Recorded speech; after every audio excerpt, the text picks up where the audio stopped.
Good morning, everyone. I hope you are doing well. This is the review lecture for quiz number one for all sections of Theater 200 for fall 2025. Question number one. What are the three basic elements of theater? The play, the performance, and the audience. Question number two.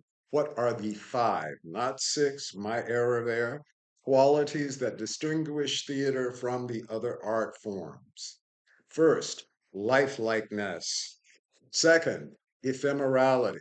We only have an hour, maybe 2 hours to experience the performance. After that, it's over. We will not see that performance again. It's gone. Third, objectivity. We are experiencing the inner and outer actions and thoughts of the characters. Number four, a complexity of means.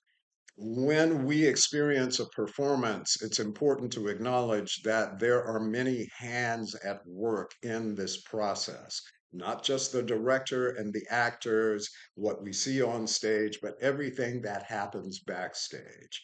Set design, set construction, lighting design, board operators manipulating the cues, etc., etc. A complexity of means. And finally, we have immediacy. When we experience a performance, we are taking it in at that very moment. We are experiencing through our attention, our focus on the story, the life and the actions of the characters on stage. Immediacy.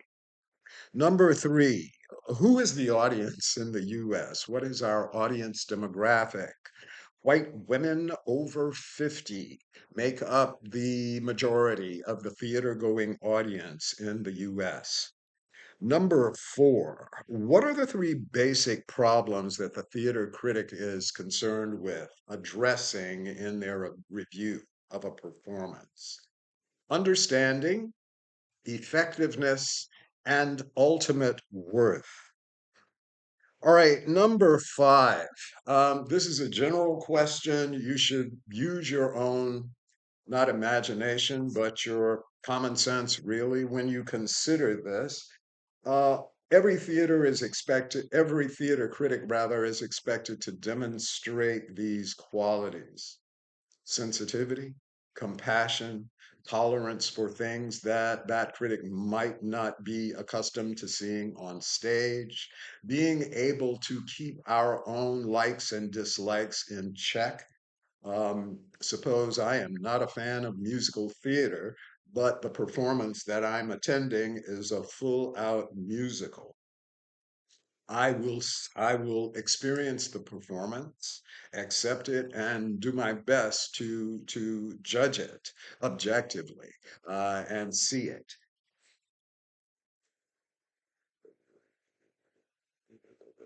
Number six, what are the five characteristics of effective dramatic action? Let's talk about the play here and the creation of dramatic action. First, the play is complete. It is self-contained. We don't have to go outside of the text of the play to find out any more about what's happening in the play. Plays, too. Plays have a deliberate shape. We talked about the progression of plot. They are structured in such a way to accomplish a purpose. Third, plays have variety. Things happen during the course of the play that increase in intensity, then subside in intensity. Plays must keep us interested. And for that reason, we have conflict, we have obstacles, we are led through exposition, and we discover things. Plays have that variety to keep us interested. And finally, plays are internally consistent.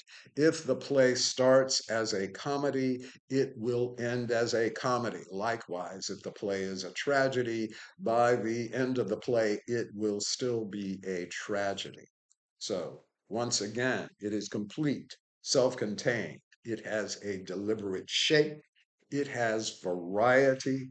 It keeps us interested, right? And finally, the play is internally consistent. Internally consistent.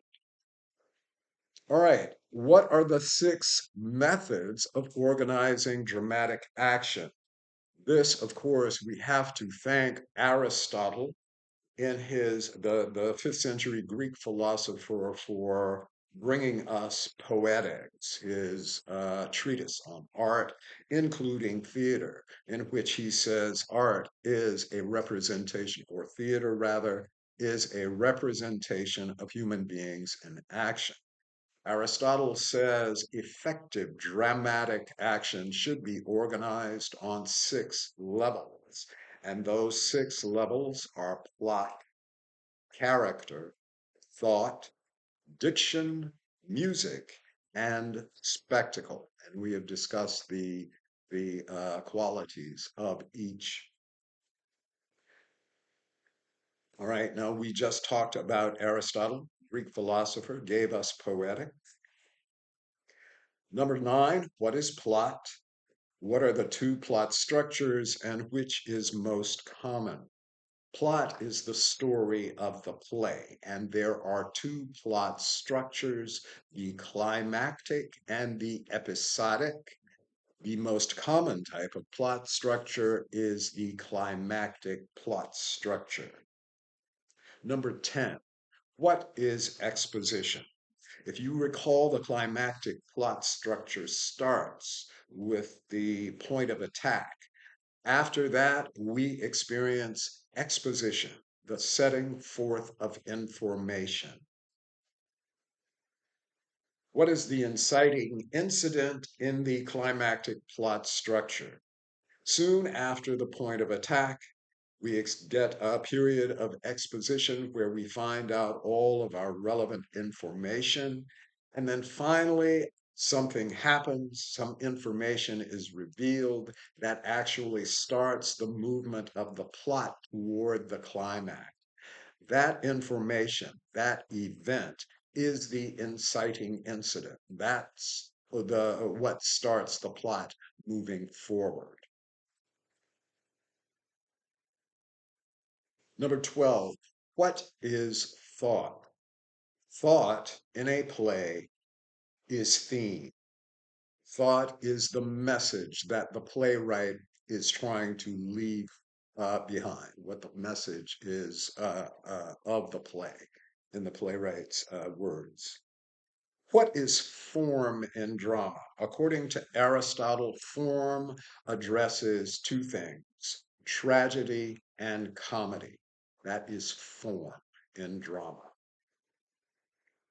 What is the most common type of stage? Okay, now we're moving on to the theatrical space and production design. The most common type of stage is the proscenium stage, that framed opening where the audience is seated in front looking at the stage from that vantage point. Number 15, what stage is referred to as theater in the round? That is the arena stage. The arena stage, where you have the audience seated around the open circular playing area. What are the six elements of visual design? Line, shape, space, color, texture, and ornamentation. I don't know that I explained this or went over this in our previous lectures. However, these are common sense approaches to theatrical design. Line, shape, space, color, texture, and ornamentation. Number 17, what is the role of the dramaturg in theater? Your text defines dramaturg in a sense as an in-house critic, someone who might serve on the staff of a theater, whose job it is to research the play, to research what is expected of this particular interpretation of the story, to provide information to directors, actors, designers, and to be the in-house critic, to be that critical eye through the rehearsal process and prior to the rehearsal's beginning to offer that critical advice to directors, designers, even actors. The following question is discussing the role of the literary manager. That is question number 18. On the staff of some theaters, there is a person whose responsibility it is to receive submissions of plays. You remember we talked about the role when the playwright completes a play, they are eager to share it. So they send it out to different theaters across the country. The literary manager receives those submissions, reads them, and determines whether or not they would be a good fit for the theater. And they share those with the producers, directors, people who make the final decisions about season selection, the plays that they will present during the season. So both roles very important. Both they are similar. Sometimes at some theaters, one person serves as both the literary manager and the dramaturg. I'll be back.